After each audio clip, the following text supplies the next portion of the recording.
Takwa Talks with AI, when Takwa Talks to Technology, obrolan ringan menambah ketakwaan. Assalamualaikum sahabat Takwa, selamat datang kembali. Hari ini kita mau gali lebih dalam satu ayat dari surat Al-Baqarah, ayat 90. Ayat ini luar biasa banget, karena seolah membongkar salah satu penyakit hati yang paling bahaya. Yang bisa bikin seseorang, padahal dia tahu itu benar, malah menolaknya mentah-mentah. Penyakit itu dengki atau hasad. Nah, misi kita hari ini adalah untuk membedah ayat ini, memahami ceritanya, dan yang paling penting ya menarik pelajaran buat kita di zaman sekarang. Pertanyaan kuncinya, kok bisa ya orang sudah tahu kebenaran tapi malah mengingkarinya? Waalaikumsalam warahmatullahi wabarakatuh. Ini pertanyaan yang sangat-sangat mendasar. Dan Al-Quran menjawabnya dengan begitu tajam di ayat ini. Tapi untuk bisa paham jawabannya, kita nggak bisa langsung lompat ke ayat 90. Oh gitu. Ya, kita harus lihat dulu ayat sebelumnya. Ayat 89. Karena disitulah letak kunci permasalahannya. Oke, jadi ada kaitannya ya, munasabah istilahnya. Sebelum kita bedah ayat 90, kita mundur sedikit ke ayat 89. Apa hubungannya? Kenapa ayat sebelumnya ini penting banget? Penting sekali. Karena ayat 89 itu melukiskan sebuah sebuah ironi yang luar biasa. Jadi di ayat itu digambarkan betapa kaum Bani Israel ini, mereka tuh sudah nunggu-nunggu banget kedatangan seorang nabi akhir zaman. Oh, mereka sudah tahu akan ada nabi lagi. Ciri-cirinya bahkan sudah mereka kenali dari kitab suci mereka, dari Taurat. Mereka kenal betul berarti ya? Sangat kenal. Saking menantinya, mereka itu sampai berdoa kepada Allah Subhanahu wa Ta'ala memohon kemenangan atas musuh-musuh mereka. Dan mereka menjadikan kedatangan Nabi itu sebagai wasilah dalam doa mereka.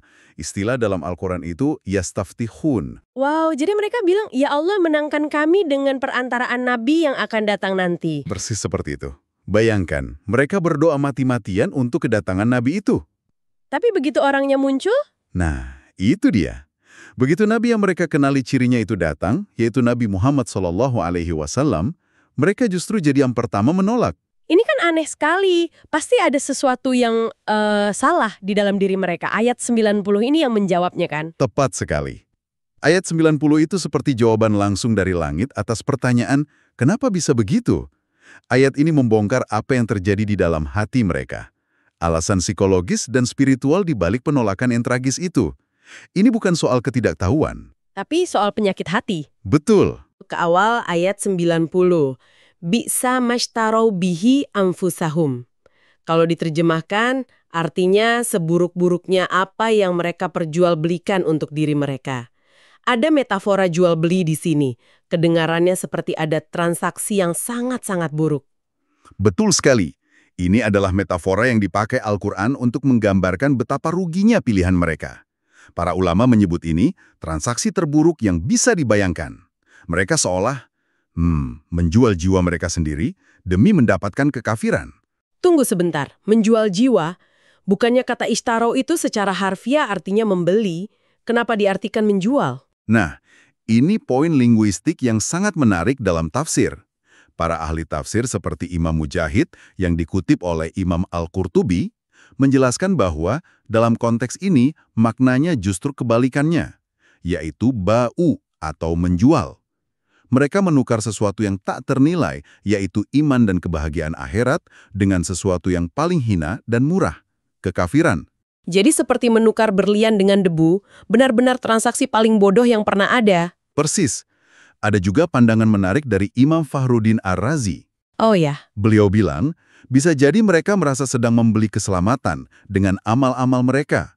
Tapi, uang yang mereka pakai untuk membeli adalah kekafiran. Jadi bukannya dapat selamat? Yang mereka beli justru kebinasaan.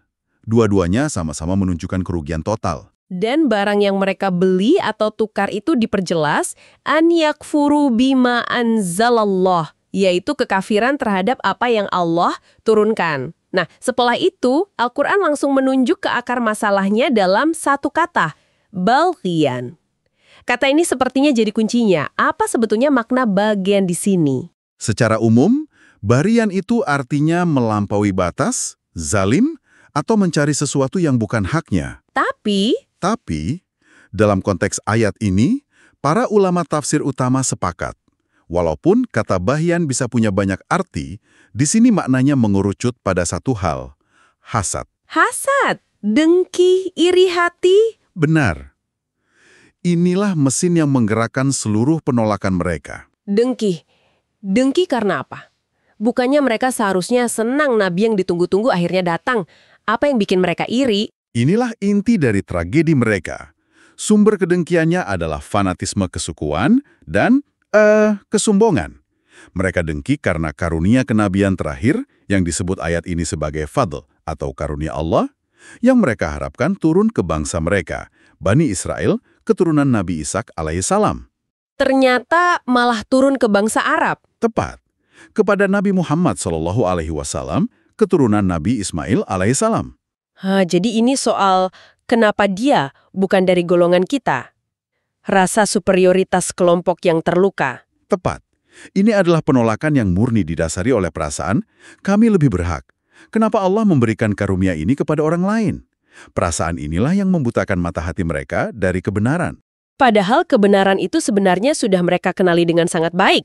Iya, betul. Ini benar-benar kena ya, mengetahui sesuatu itu benar, tapi karena gengsi atau iri, kita malah menolaknya. Saya rasa semua orang pernah merasakan secuil perasaan ini dalam skala kecil. Ada nggak sih kisah nyata dari zaman Nabi SAW yang benar-benar menggambarkan betapa berbahayanya penyakit ini? Ada. Dan kisahnya sangat kuat. Diceritakan langsung oleh seorang sahabat bernama Salamah bin Waqshi radhiyallahu an. Kisah ini seolah-olah menjadi, ilustrasi hidup dari ayat 90 ini. Wah, seperti apa ceritanya?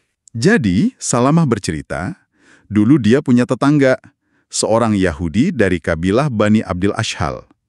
Jauh sebelum Nabi Muhammad SAW diutus, orang Yahudi ini sering sekali berbicara pada kaumnya Salamah yang waktu itu masih menyembah berhala tentang hari kiamat, syurga, dan neraka. Jadi dia seperti berdakwah gitu ya tentang akhirat kepada orang-orang musyrik saat itu. Bisa dibilang begitu.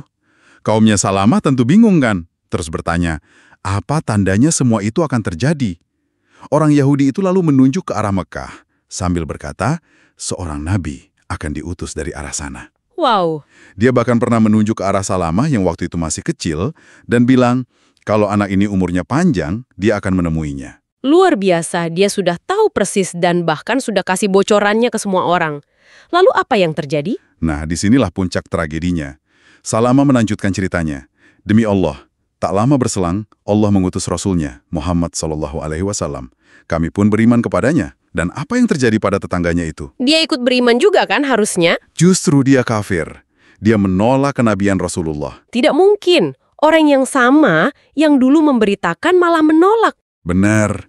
Kaumnya sampai mendatanginya dan bertanya, celaka engkau, bukankah kamu yang dulu menceritakan ini semua pada kami? Jawaban orang itu dingin dan menusuk. Benar, tapi dia bukan orangnya. Maksudnya, bukan orang yang dia mau. Astagfirullah. Pengetahuan yang dia miliki selama bertahun-tahun luntur seketika, dikalahkan oleh kedengkian dan fanatisme buta. Kisah yang bikin merinding. Jadi, apa artinya ini semua buat kita sekarang, sahabat takwa? Bagaimana penyakit hati kuno ini masih sangat relevan di zaman kita? Relevansinya sangat besar, karena kedengkian itu penyakit universal. Coba kita bawa ke kehidupan modern. Di lingkungan kerja misalnya, ada rekan kerja yang presentasi ide brilian. Di dalam hati, kita tahu idenya bagus. Iya. Tapi karena ada rasa tersaingi, kita malah jadi orang pertama yang mencari-cari celahnya, menjatuhkannya. Bukan karena idenya jelek, tapi karena kita tidak mau dia terlihat lebih hebat dari kita. Itu adalah bentuk bahian. Itu sering banget terjadi. Atau mungkin dalam lingkup yang lebih personal, seperti keluarga. Tentu. Di dalam keluarga, kadang kita sulit sekali tulus memuji keberhasilan saudara atau sepupu. Ada rasa iri yang menghalangi kita untuk ikut bahagia atas nikmat yang Allah Subhanahu wa Ta'ala berikan kepada mereka. Benar-benar. Di level masyarakat yang lebih luas juga sama. Kita bisa menolak nasihat yang benar hanya karena datang dari orang atau kelompok yang tidak kita sukai.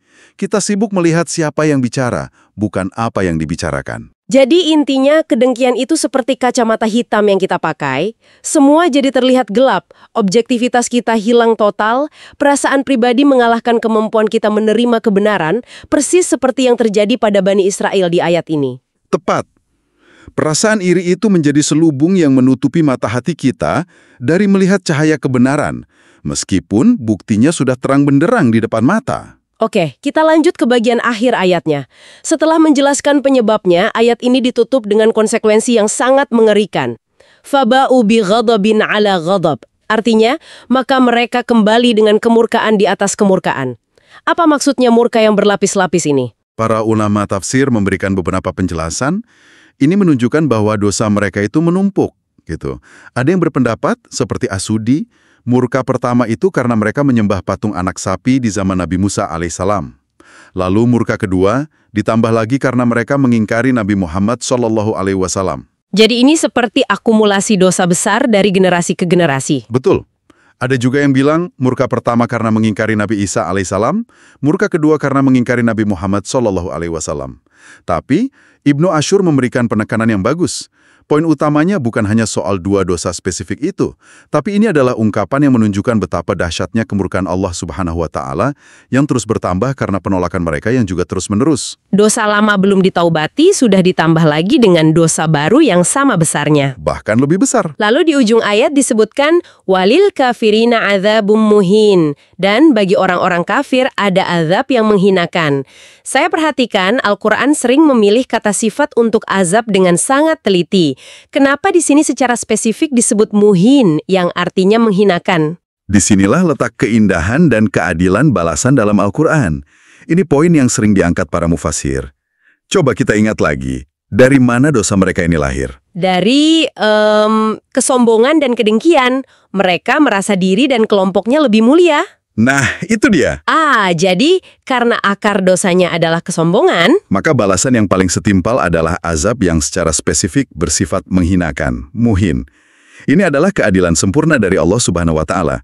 Azab itu tidak hanya menyakiti fisik, tapi juga menghancurkan sampai ke akar dari sifat yang membuat mereka kufur, yaitu kesombongan mereka. Kesombongan dibalas dengan kehinaan. Masya Allah, pelajaran yang sangat dalam. Sahabat Takwa, pelajaran dari pembahasan kita hari ini begitu jelas dan menohok ya. Penghalang terbesar antara seseorang dengan kebenaran seringkali bukan karena kurangnya bukti, tapi karena ada penyakit di dalam hati. Kisah dalam ayat ini adalah cermin yang sangat tajam untuk kita semua, agar kita terus waspada dan memeriksa kondisi hati kita. Betul. Sebagai penutup, mungkin ada sebuah pertanyaan yang bisa kita bawa pulang untuk direnungkan. Sahabat Takwa, coba kita tanyakan pada diri sendiri dengan jujur. Adakah kebenaran, ilmu, atau nasihat baik dalam hidup kita yang rasanya berat dan sulit untuk kita terima, bukan karena isinya salah, tapi karena siapa yang menyampaikannya?